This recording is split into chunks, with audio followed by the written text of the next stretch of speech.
Welcome into the Q30 Sports post-game show. I'm Connor Ullathorne alongside Aiden Barrett. The Quinnipiac women's ice hockey team lost 2-1 to Colgate in the first round of the ECAC hockey playoffs. And Aiden, I just want to know your first impressions from the game.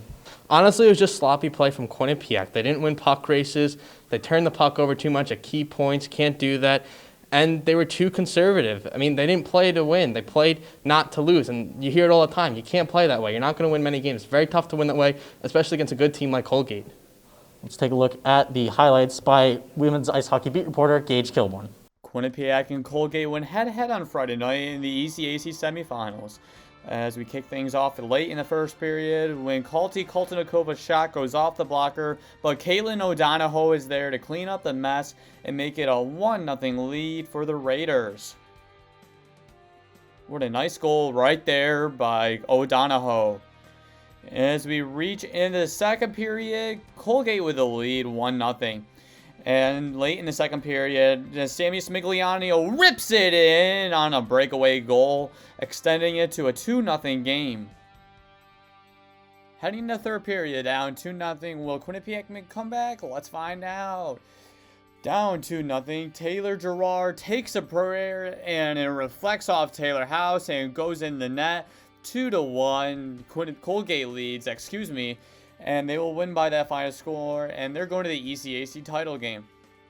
And after that highlight, you saw how few quality chances Quinnipiac had in this ECAC hockey playoff game. And what did you think about the few amount of chances they had? Hey, I totally agreed there. You know, Cass always talks about fast starts. Today, there was not a fast start. They were outshot after the first period, 11-3, down 1-0. No surprise there. And you know what? That was kind of the story of the game. They were outchanced the whole entire game. They put 17 shots on net. Didn't feel like it. Colgate had 26. Felt like that. They were outplaying them the whole game. They won 2-1. You know, they got one at the end, but it was too little, too late. Now, Aiden, you said that fast start really impacted the team today. I agree with that completely. I think that coming into today, they really need to get that fast start and get their legs moving the first couple minutes.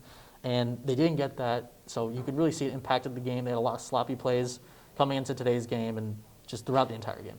Yeah, that's exactly what it was. It was the same story throughout the whole entire game. They could not put pucks on net. They couldn't get the puck. When Colgate had the puck, they were going to dictate the play. That's basically the story the whole entire game. They were putting shots on net. Quinnipiac, whenever they did get the puck, it wasn't much. They were not able to get to the slot area, no high danger scoring. And you know what? That's totally different from what we saw a week ago. They were getting to those points. Not today. There was just nothing going for Quinnipiac. And we'll get into the comparison between a couple weekends in a little bit, but I just want you to talk about you know, Quinnipiac sitting back on the back foot, coming out a little more conservative, it seemed like today. Yeah, no, that's exactly what they did. They played not to lose, and that's how you lose hockey games. You have to play to win. They came out, and they were just not taking any chances. There was no odd man rushes for Quinnipiac. There were plenty of odd man rushes for Colgate, and that's exactly what happens when you try to play conservative. When you're playing that dump and chase game, you know, it works sometimes. You can't do that against a hot team like Colgate. They're going to make you pay for it, and that's exactly what they did today. And we saw plenty of odd man rushes in that game a few weekends ago when Quinnipiac won 5-3. Ethan Logue has more on the comparisons between a few weekends ago to this ECAC hockey playoff game. Thanks, Connor. The biggest difference in today's loss for the Bobcats compared to last Saturday's win against the same Colgate team was the opening 20 minutes. In last week's contest, the Bobcats outshot the Raiders in the opening 20, 9-7, and they led going into the first intermission 1-0. They carried that same momentum from that 1-0 lead into the second and outscored the Colgate Raiders 3-1, ultimately winning the game 5-3. Today, totally different story. The Bobcats got outshot 11-3, which in an ECAC playoff game is just completely unacceptable. Thank you, Ethan. Now, Aiden, I want us to take a look at this future of the team. That a couple key players graduating for the Bobcats, and their season's over, but I know you wanted to touch on the future. Yeah, the word key is right. 3 of the top 4 point getters are gone, will not be Bobcats next year. That's Taylor Gerard, Renee Saltness, and Taylor House.